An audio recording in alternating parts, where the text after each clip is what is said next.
Me mira a los ojos en forma penetrante. Es como si estuviera leyendo todo mi pasado. Su pupila, en milésimas de segundo, recorre cada rasgo de mi rostro. Mirándome a la cara, registra mis facciones. Sé que observa el corte de pelo que tengo. Cuando contesto su pregunta, se detiene en el movimiento de mis labios, como si dominara un código secreto con el que detecta si se le dice la verdad o se le miente. Se fija en mis manos. Son segundos eternos. No sé, en ese momento, si lo que siento es miedo o profundo respeto. Lo que sí sé es que es uno de los mejores días de mi vida. Pablo Emilio Escobar Gaviria, el capo de capos, el señor, el patrón, el jefe, el hombre más temido, poderoso y rico de Colombia, se ha fijado en mí. De esa manera relata John Jairo Velázquez la manera como conoció al patrón. En una miniserie relataremos la vida de Popeye basándose en sus libros. Quédate hasta el final y no te pierdas ningún detalle sobre la vida de uno de los lugartenientes más importantes del cartel de Medellín. John Jairo Velázquez Vázquez nació en Yarumal, Antioquia, una pequeña y fría aldea a unos 140 millas de la ciudad de Medellín.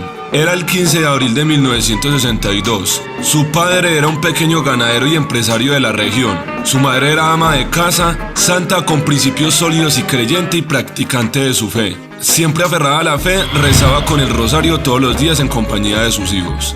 Una de las cosas que más disfrutaba a esa edad era visitar a su abuela paterna, porque ella siempre le ofrecía una leche dulce y deliciosa.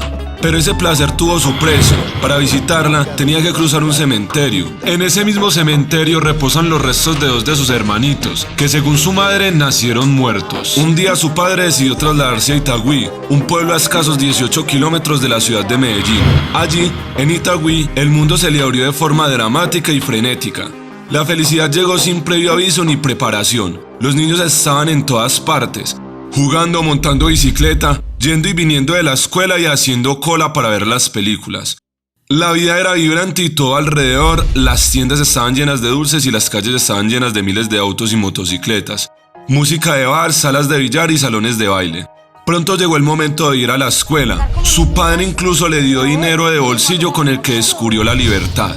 Podría comprar todo el helado que quisiera, pero la felicidad nunca llegó sin desgracia. El delincuente, un maestro horrible que intimidó a toda la clase, en una de sus muchas actividades traviesas tuvo que limpiar el aula. Estaba realizando la tarea cuando el pesado trapeador resbaló en la base de la madera que sostenía el emblema de la escuela, una estatua llamada el Niño Jesús de Praga. La estatua de yeso cayó al suelo rompiéndose en 1000 pedazos. El maestro lo golpeó cruelmente y profetizó su oscuro futuro, insistiendo en que sabía lo que pasaría algún día. Ella le dijo que el diablo vendría por él. Técnicamente, él era amigo de Dios y supuestamente como consecuencia estaba en su equipo. Se sabían muchas oraciones de memoria y esos pensamientos lo calmaron. Pero aún así, las palabras de ese horrible maestro continuaron torturándolo. En la iglesia, a menudo sentía que los santos colocados en las alas laterales del edificio, aquellos con una mirada fija e intrusiva, constantemente lo condenaban con su mirada. Llegó al punto en que, por miedo, se escondían durante las procesiones de Semana Santa cuando sacaban las estatuas y marchaban por la ciudad. No supo por qué, pero en ese momento de su vida llegó a la conclusión de que él ya no era amigo de Dios. Quizás él no era un amigo de nadie, pero sabía una cosa: era imposible que Dios pudiera estar del lado de ese maestro. Tan pronto como terminó el año escolar, dejó la escuela.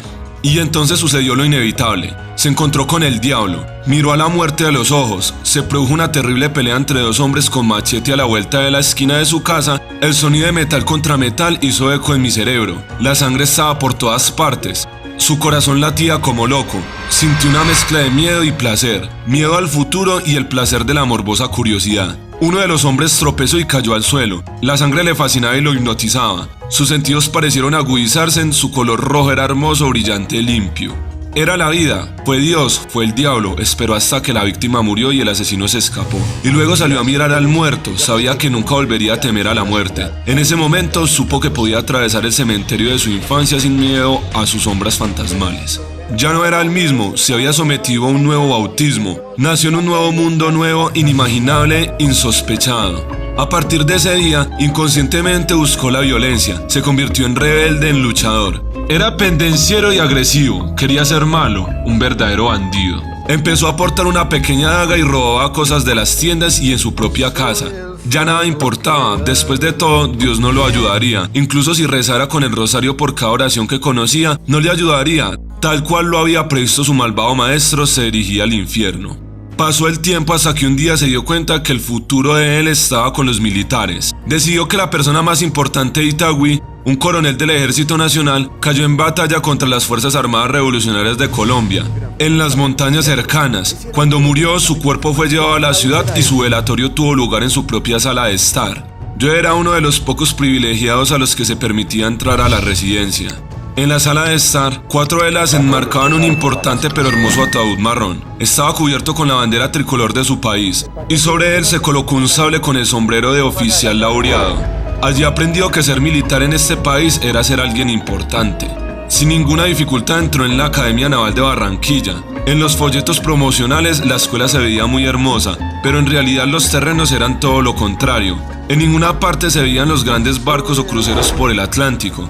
La escuela se sentía como un horno sofocante y luchó por encontrar algo con lo que se identificase. Apático, finalmente solicitó el despido, lo que costó la burla de los vecinos y un apodo que nunca lo abandonaría desde entonces. Se lo dio Diana, la hija de un leñador. Tan pronto como vio de regreso de la academia, miró hacia arriba y dijo: Popeye el marinero ha vuelto. Intentó de nuevo luchar por su ideal militar y se postuló a la Academia Nacional de Policía.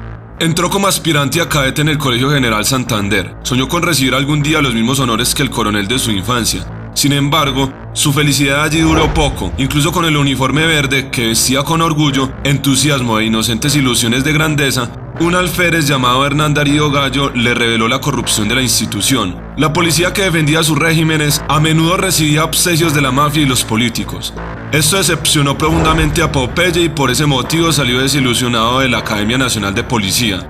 Sabía que incluso los policías tenían un precio. Curiosamente, este conocimiento le salvaría la vida en numerosas ocasiones.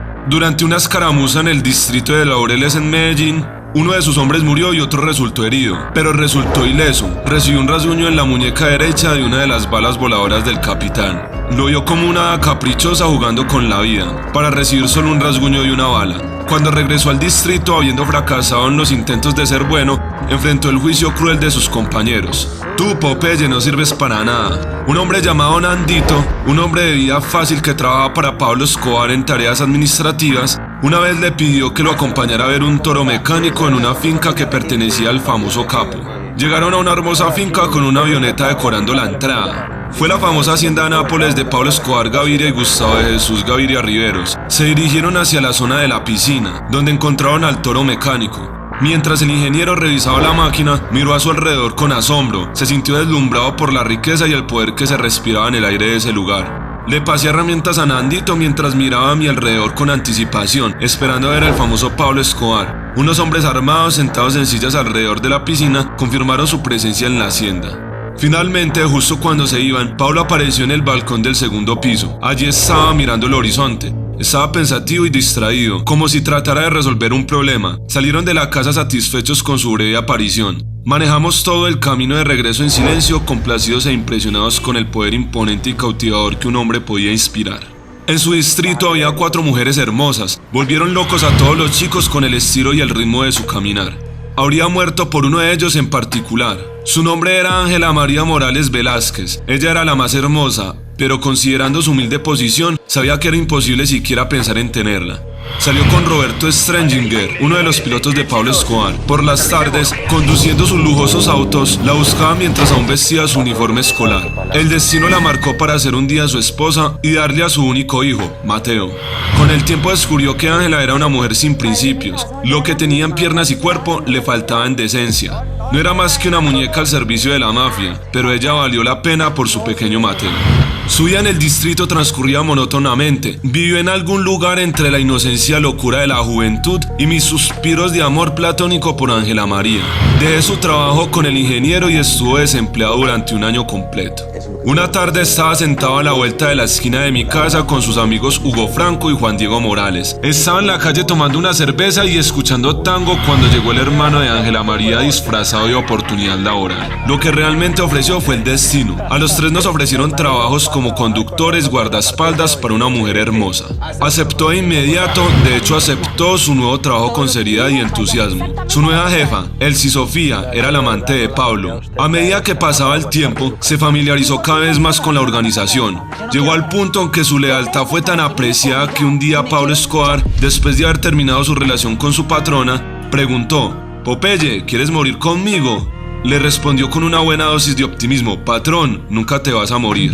A partir de ese momento, no habría un día más importante en su vida, había entrado en el mundo de la mafia y ahí nació de nuevo. En su distrito la noticia se extendió como la pólvora. Yo sí terminé, Pablo. Marino, ¿usted no quiere trabajar conmigo? No sea hipotético. ¿O va a seguir siendo el perrito faldero de estadio en decadencia? Le voy a pagar 10 veces lo que usted le está pagando y no solamente eso, le voy a dar casa y le voy a dar carro y le voy a ayudar a su mamá. Entonces decida, ¿quiere trabajar como un varón, con varones como tiene que ser, o va a seguir con esta diva de Hollywood? Recuerden suscribirse y darle a la campanita para que sigan recibiendo notificaciones cuando subimos un video. Subimos videos todos los días. Si te gustó el video, dale manito arriba, así ayudas a que otras personas vean nuestro contenido. Hasta el próximo video.